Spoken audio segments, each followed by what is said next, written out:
A guru once desired to teach his disciples the secret of happiness.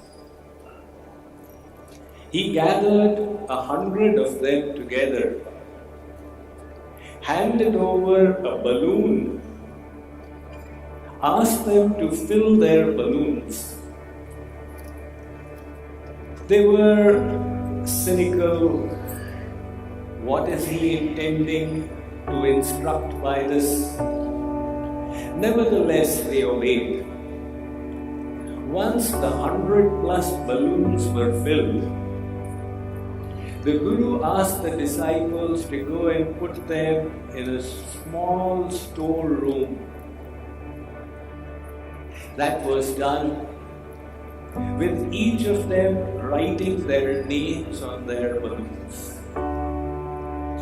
After they had left them in the store and come back, the Guru said, "Now go and get your own balloon back." As they all piled into the room, there were sounds of quarrel and fighting, as each was searching for their balloon. And suddenly some bangs as a couple of them were getting burst in the confusion, leading to great dissatisfaction and unhappiness. The Guru then called them all back and said, "Do it my way. Just go and get any balloon that you can." They all came to him with single balloons. He said, "One at a time, read the name and hand over the balloon to the person whom it belongs." The whole atmosphere transformed, and each got their balloon in a little while. Each was happy. The Guru said, "Look, the way to get happiness is by giving happiness to somebody else." It's a very simple formula, but the doctors will tell you that the act of giving releases serotonin, a chemical in the brain which makes you feel good. It enhances your health and your experience of happiness. Not only that, researchers have discovered that if you observe somebody else giving, that itself creates such a wonderful sensation in yourself. The serotonin chemical again in the brain makes you feel good and makes you healthier as well. Why should we give? There was a blind beggar sitting on the roadside with a board which said, "I am blind and cannot see. Please help." As the passers-by filed across, one out of many would hand over a coin in his bowl. One person went by and saw the board. He turned it around and wrote something on the other side and placed it in front.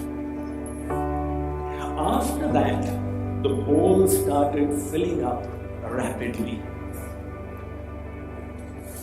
After a few hours, the man returned to see the response.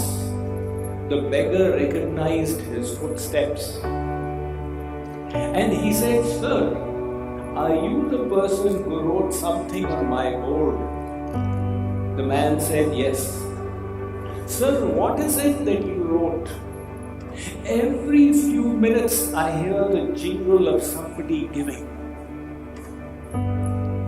The man said, "I wrote the same message as you had written, but put it in a different manner. You had said, 'I am blind, I cannot see, please help.'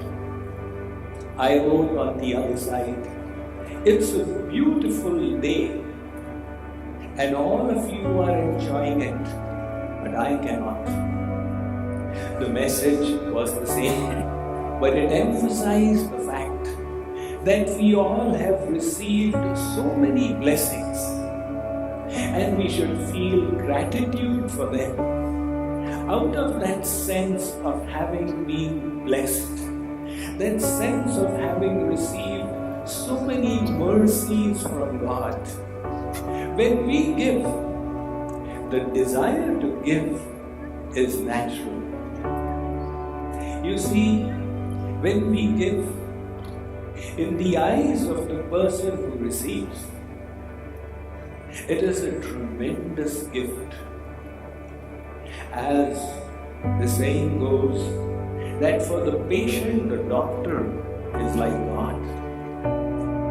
So, to give is not something great that we do. It is a privilege, it is an opportunity that is bestowed upon us by the Supreme.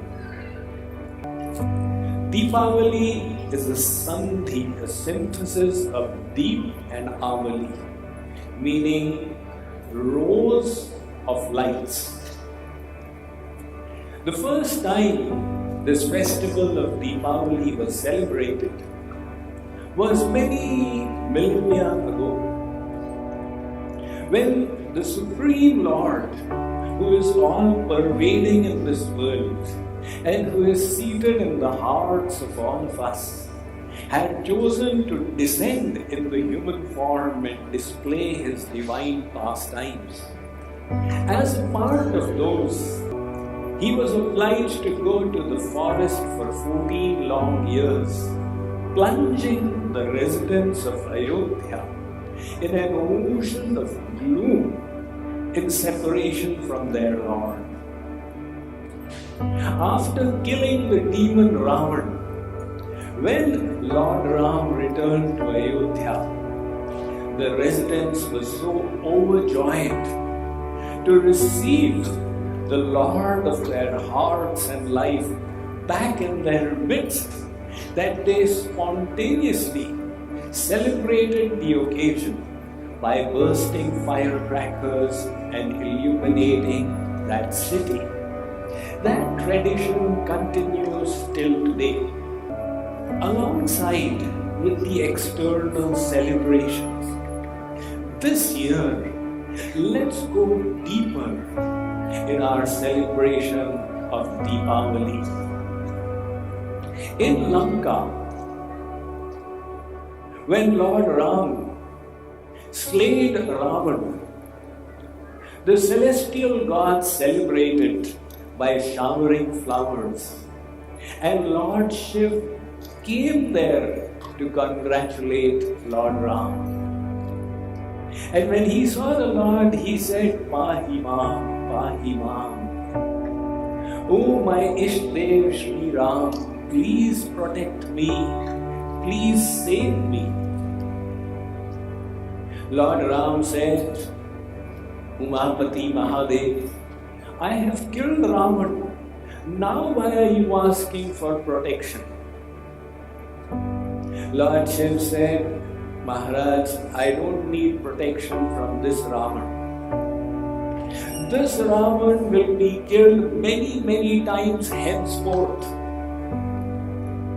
Shankarji said, Maharaj, I want protection from the Ravana inside, the demon of lust, the demon of anger, of greed. So in the same way, as a part of our Deepavali celebrations, we clean the heart to welcome the Lord. We clean our house, but we should also look into the crevices of our heart to see whether there is something dirty, something detestable there that needs to be cleaned, and make that the focus of our efforts as we illumine our houses, let us also illumine our intellect with the divine knowledge of the Vedic scriptures that has been made so easily available to us by virtue of being born in the Indian community.